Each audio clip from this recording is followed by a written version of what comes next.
তীব্র গরমে অতিষ্ঠ জনজীবন। রাজধানীর এই মুহূর্তে পরিস্থিতি জানাতে সরাসরি যুক্ত হচ্ছেন সহকর্মী কায়েস রাত। আপনি আসলে কোথায় আছেন এবং জানাবেন আসলে গরমের তীব্রতা এই মুহূর্তে কেমন রাজধানীতে এবং কি বলছে আসলে আবহাওয়া অফিস?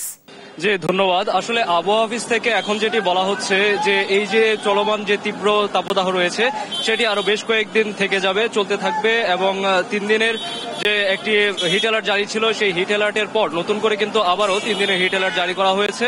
এবং আবহাওয়া অফিস থেকে এটি জানানো হয়েছে যে মের প্রথম সপ্তাহ পর্যন্ত এই যে তীব্র তাপদাহ সেটি চলতেই থাকবে এবং মের প্রথম সপ্তাহের শেষ দিকে বা প্রথম দিকে উত্তর পূর্বাঞ্চল যেটি রয়েছে দেশের সেদিক থেকে কিছুটা বৃষ্টিপাতের সম্ভাবনা রয়েছে এবং সারা দেশে এরপর কিছুটা বৃষ্টিপাত হবে, কিন্তু একেবারেই যে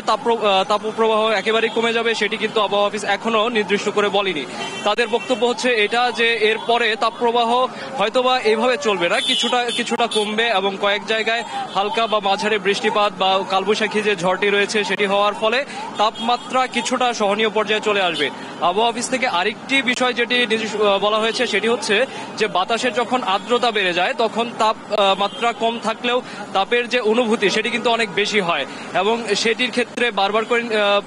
আশঙ্কা প্রকাশ করছেন যে যদি এখানে বৃষ্টি হয় বা কালবৈশাখী ঝড়ের মতো ঘটনা ঘটে, সেই কালবৈশাখী ঝড় বা বৃষ্টিপাতের পরে যেটি হবে যে বাতাসের আর্দ্রতা অনেকটা বেড়ে যাবে এবং সেই ক্ষেত্রে তাপমাত্রা যদি কমও থাকে তারপরেও তাপের যে আমাদের অনুভূতি সেটি কিন্তু অনেক বেশি থাকতে পারে এবং এখন যে গরম আমরা অনুভব করছি সেখান থেকে একটা ভ্যাপসা গরমের যে অনুভূতি সেটি চলে আসতে পারে এবং অনেক ক্ষেত্রে সেটি আমাদের জন্য অনেক বেশি ক্ষতিকর হয়ে যায়।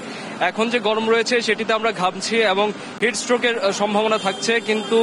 যখন ভ্যাপসা গরমটি চলে আসে তখন কিন্তু হিট স্ট্রোকের মাত্রা বেড়ে যায়, কারণ হচ্ছে বাতাসের আর্দ্রতা বেশি থাকার কারণে মানুষ ঘামে না, তাদের ঘামের পরিমাণ কমে যায় এবং আবহাওয়া অফিস থেকে এটি বেশ ভালোভাবে বলা হচ্ছে যে একেবারে সম্পূর্ণ দেশে সারা দেশে এরপর হয়তোবা হিট অ্যালার্ট জারি না থাকলেও দেশের বেশ কয়েকটা জায়গায় যেমন ঢাকা বা